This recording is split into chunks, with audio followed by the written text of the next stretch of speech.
Salut à vous, chers élèves. Écoutez, c'est ma dernière fois que je vous parle pour ce qui est de monde contemporain et puis du cours aussi éducation financière. Puis ça a été une belle année pour moi, surtout dans la classe. Sinon, je m'adressais une lentille en vous imaginant, mais vous avez tellement été un groupe le fun. Il n'y a aucun de vous que je considère con. Bien au contraire, vous êtes des belles personnes, vous êtes intelligentes, vous êtes brillants, vous êtes allumés. J'ai pas pu voir comment vous avez passé à travers la tempête de la COVID. Je vous ai pas croisé, je vous ai imaginé, mais comme je vous connaissais avant, je pense que vous avez fait preuve de résilience. Vous allez avoir encore à vous adapter, mais c'est le propre de la jeunesse. On est capable de faire ça même quand c'est pas facile, puis il va y avoir des meilleurs jours en avant de nous, c'est certain. Parlant de meilleurs jours, dans le cours monde contemporain, c'est pas toujours des choses les meilleures qu'on étudie. On étudie souvent des problèmes, mais moi, en début d'année, je vous ai toujours dit, quand on étudie ces problèmes-là, c'est pas dans une perspective que le monde est fini puis on est en train d'étudier la fin du monde. C'était toujours avec l'idée que l'humanité progresse puis elle est résiliente.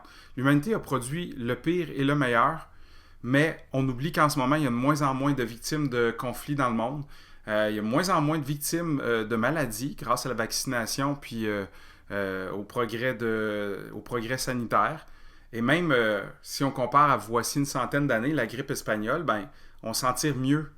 Malgré le drame, exemple au Québec des CHSLD, on s'en tire mieux que voici une centaine d'années parce qu'on a des meilleures connaissances, puis l'humanité va mieux au niveau technologique, puis aussi au niveau du progrès social. Et d'ailleurs, en début d'année, je vous invite, j'ai mis un partage d'écran, et en début d'année, j'étais parti avec une énigme en vous présentant une image. Il s'agissait de manifestants à Hong Kong. Hong Kong, c'est comme une île semi-indépendante de la Chine, mais qui fait partie de la Chine. Et je lui avais demandé, mais pourquoi donc il y a des jets bleus qui sont lancés vers les manifestants? Puis quelqu'un dans le groupe avait dit, ben c'est sûrement parce que ça va les colorer, puis on veut les spotter. Et c'est effectivement ça. Dans une dictature, quand des gens veulent plus de démocratie, ben si on est capable d'envoyer un jet d'eau sur eux, ils vont se disperser. Mais aussi, la teinture va les rendre coupables. On va être capable de les taguer. Et ça, c'est typique d'une dictature. C'est pas quelque chose qu'on retrouve en démocratie. Alors, votre hypothèse de début d'année était bonne. Et puis, cette année en monde, c'était beaucoup ça. On travaillait à comprendre des choses. On a fini sur la répartition de la richesse. Puis, malheureusement, j'aurais aimé vous parler de la gauche et la droite. Il faut faire un débat sur comment on peut régler ces problèmes-là. Je vous disais, l'humanité est capable de régler des choses. Donc, la gauche et la droite, c'est deux façons du monde qu'on aurait pu trouver des solutions. La gauche étant plus généreuse, exemple le programme de PCU ou PCUE pour les étudiants, peut-être que vous en avez en ce moment, ben, c'est généreux dans une circonstance où l'économie va mal, beaucoup de pertes d'emplois, le gouvernement se fait généreux. Ça, c'est une vision plutôt de gauche. On partage la richesse pour essayer de diminuer les écarts. Okay? Avec les impôts des gens plus riches, on redonne. C'est un peu un principe de Robin des Bois. Tandis que la droite, ben, elle va dire qu'il faut viser l'efficacité et il faut laisser la liberté aux gens, payer moins d'impôts. On aurait pu faire ce débat-là, ça aurait été vraiment cool, comme on avait fait l'activité sur l'ONU. Mais je reviens à mon image de Hong Kong. Quand on avait cette image-là, on s'est dit en monde, comment on peut expliquer ces choses-là? Comment on peut réussir à expliquer une chose qui, finalement, s'explique mal? Et j'avais dit avec vous, ben, c'est ni un cours de géo, ni un cours de politique, ni un cours d'histoire, ni un cours d'économie, mais un peu de tout ça. Alors justement, c'est ce qu'on s'était dit et c'est ce qu'on a fait. On a regardé les problèmes à travers toujours ces quatre regards-là, histoire, politique, économie, géographie.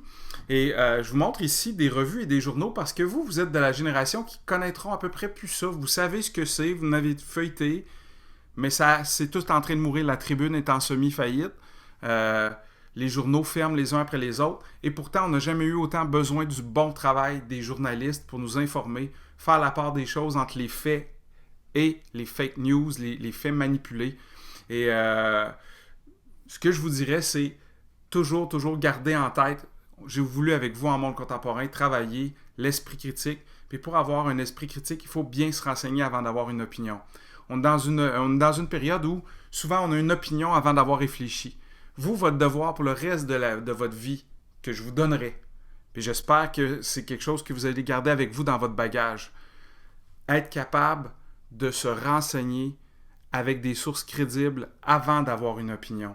Pas répandre une rumeur qui est fausse, pas participer à la rumeur. On est dans des bulles d'affinité dans les médias sociaux. Hein? On dit les mêmes choses, on se parle entre des gens qui aiment les mêmes choses, puis on ne sort pas de notre bulle. En monde, on a voulu reculer, sortir de sa bulle, réfléchir, se faire une opinion et se rendre compte que notre opinion, elle n'est pas définitive. Elle va encore bouger parce qu'on est intelligent. Vous êtes intelligent, c'est le devoir, toute votre vie que je vous demande, de faire preuve d'esprit critique et de toujours être en mouvance dans votre tête. Le hamster, il faut qu'il tourne. Il ne faut pas qu'il arrête. Et ça, c'est quelque chose que j'ai voulu faire avec vous. Et justement, cette image-ci, c'est plutôt de se dire, les médias ont changé, alors c'est plus les médias qui viennent à vous que vous qui allez vers les médias. Moi, j'ai acheté un journal où on me le livrait. Vous allez vers l'information, donc encore plus important de faire les bons choix. Pour terminer sur la conclusion en monde contemporain, je vous avais dit, si on pense que c'est un cours qui est négatif, c'est faux parce que, moi je vous disais, c'est pas comme quand on va au cinéma puis il y a un bon film ou il y a un mauvais film. Comme James Bond, il est supposé en avoir un nouveau qui est retenu à cause de la COVID, les cinémas sont fermés, mais il est déjà filmé, il était pour le sortir. Mais si on va voir le prochain James Bond puis qu'on trippe bien raide, puis qu'on capote, puis c'est un super bon film, on va dire que c'est grâce aux comédiens, aux réalisateurs, aux effets spéciaux, à la caméra, au montage, à la musique, l'ensemble qui fait d'un film une bonne œuvre d'art, un bon divertissement. Mais si on trouve que c'est pourri, on va imputer ça aux mêmes personnes qui ont fait le film, la gang des acteurs, de la musique, tout ça. Mais en monde contemporain, on ne subit pas le monde. Vous voyez ici, je vous ai mis des images des gens qui sont comme dans un cinéma avec des lunettes 3D. Ils subissent le film positivement ou négativement. Vous n'êtes pas en train de subir le monde. Vous le subissez en partie parce qu'on ne peut pas le changer. Donald Trump, c'est pas vous qui l'avez choisi, mais même au Canada, il y a des impacts. On le subit.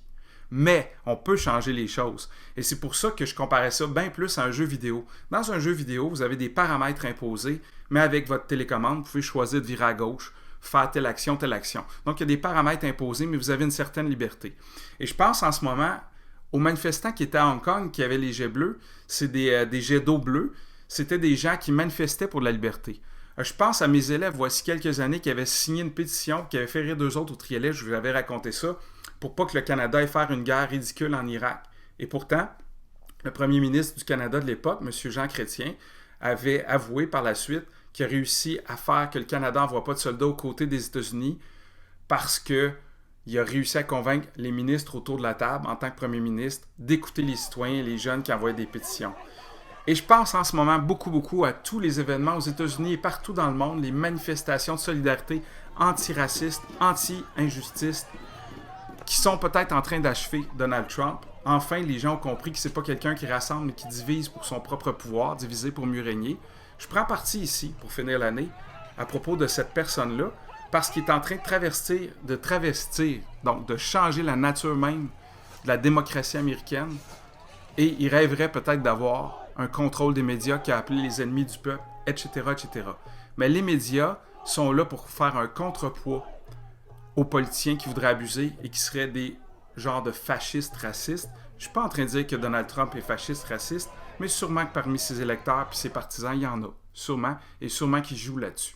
Et les manifestants qui, partout dans le monde, en ont ras-le-bol contre les inégalités aux États-Unis, notamment raciales, et aussi des inégalités économiques, ils sont en train de faire la preuve, encore une fois, que le monde, on peut ne pas le subir, mais le changer.